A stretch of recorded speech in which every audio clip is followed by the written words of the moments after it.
80% all because of gold. Yes, just because of the vast quantity of gold that we had, they gave our nation a name, and that was the Gold Coast. That is how come they erected these European structures along the shores of Ghana just for the exploitation of gold. But unfortunately, the demand for gold shifted to the demand for human labor when they started making money from the slave trade. So then the structures that were built purposely for the gold, all of them were converted into slave dungeons, where millions of Africans on the African continent were captured and they were made to occupy these structures. I understand Cape Coast Castle was the headquarters for the British slave trade activities in the whole of West Africa. So then wherever that they capture you, you need to be brought down here. This was their transit quarters, so then you stay here, wait for the ships to come before they take you away to the New World. And over here, captives that were brought in here, they were not only from Ghana. They captured people as far as Burkina Faso, Senegal, Mali, Nigeria, Niger, Benin, Gambia, Togo, Cote d'Ivoire. And all these people who were captured from all the places, they were made to walk barefooted from wherever that they captured them down to where we are standing. You can imagine the distance. Imagine walking all the way from Senegal barefooted down to Ghana. And not even just Ghana, but in the southern part of Ghana. Actually, millions of our people died on their way to this castle. Those who refused to come, they were beaten mercilessly. Some were tied to trees, some were eaten by wild animals.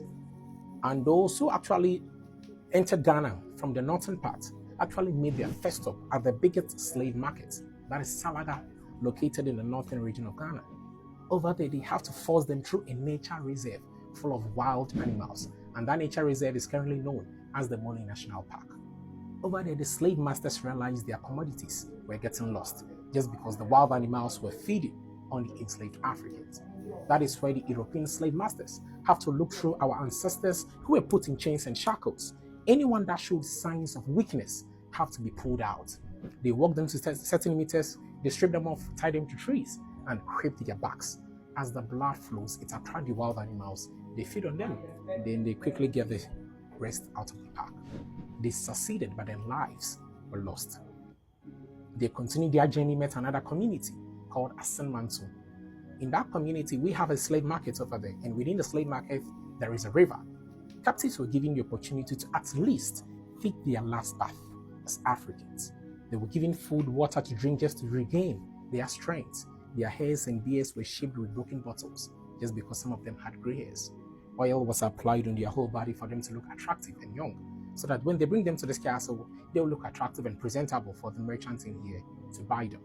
And interestingly, they were not buying humans with money.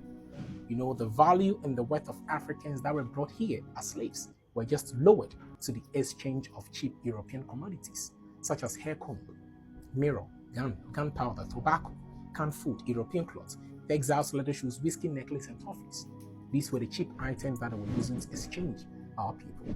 And right after the exchange, all the captives were brought down to the courtyard just to be branded